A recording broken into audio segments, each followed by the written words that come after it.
Perkenalkan, nama saya Safna Kurnia Putri dari kelompok 3 makroekonomi.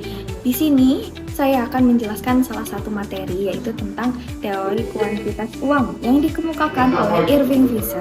Nah, banyak sekali teori yang membahas tentang teori kuantitas uang ini, tapi saya ingin menjelaskan tentang teori Irving Fisher, di mana teori Irving Fisher ini dia menganggap uang itu sebagai ekuivalen terhadap barang dan jasa. Nah, dalam teori ini Irving Fisher mengemukakan salah satu rumusnya, yaitu M dikali V sama dengan P dikali T, yaitu artinya M adalah jumlah uang beredar, V adalah velocity yaitu kecepatan peredaran uang, dan P yaitu harga atau price, yang terakhir yaitu T yaitu jumlah barang atau jasa yang ditransaksikan atau transaction number. Nah, uniknya teori yang dikemukakan oleh Irving Fisher ini memiliki asumsi, yaitu V dan T diasumsikan konstan atau tetap atau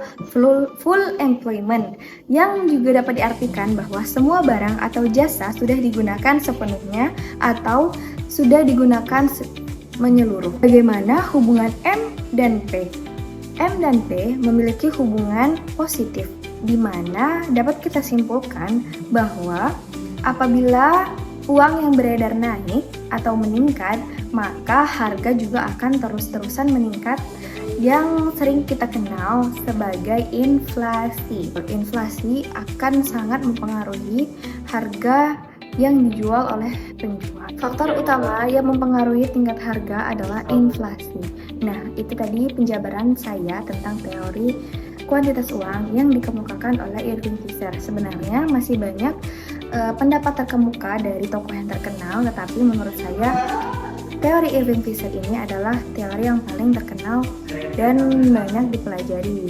Teori permintaan uang menurut John Maynard Keynes ada 3 motif utama. Yang pertama yaitu motif transaksi. Orang membutuhkan uang untuk melakukan transaksi sehari-hari.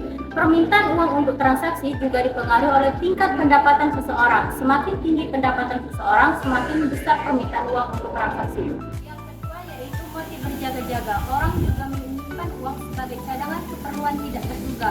Permintaan uang untuk berjaga-jaga juga berpengaruh positif dengan tingkat pendapatan. Secara keseluruhan, Keynes menyimpulkan permintaan uang adalah fungsi tingkat suku bunga dan tingkat pendapatan.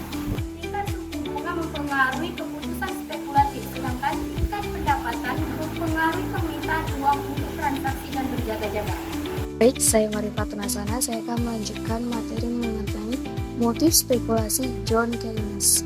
Nah, spekulasi adalah tindakan atau praktik mencari keuntungan dari perubahan harga aset atau komoditas di pasar sesuai dengan namanya. Motif dari pemegang uang ini adalah untuk tujuan memperoleh keuntungan yang bisa diperoleh. Pada teori Cambridge, faktor ketidaktentuan masa depan dan faktor harapan dari pemilik kekayaan bisa mempengaruhi permintaan akan uang dari pemilik kekayaan. Namun, teori ini tidak pernah membakukan faktor-faktor ini ke dalam perumusan teori moneter.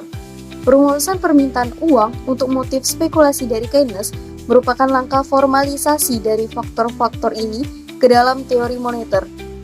Nah, intinya, teori Keynes membatasi pada keadaan di mana pemilik kekayaan bisa memilih atau memegang kekayaannya dalam bentuk uang tunai atau obligasi.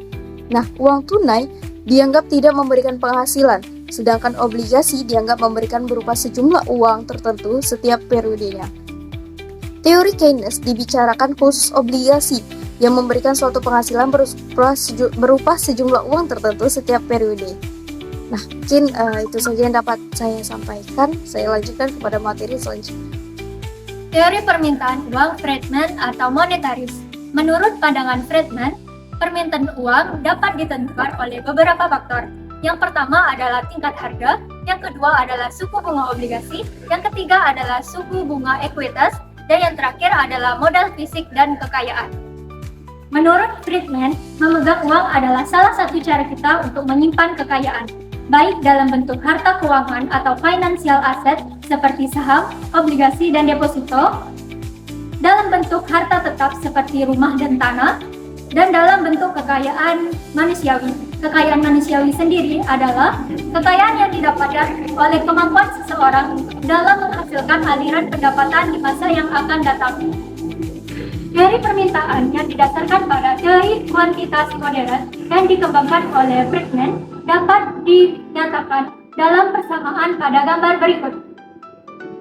Apabila dipertimbangkan pula pandangan Friedman mengenai permintaan uang real, maka persamaan tersebut dapat dinyatakan pada gambar berikut. Permintaan uang real di atas masih dalam bentuk umum.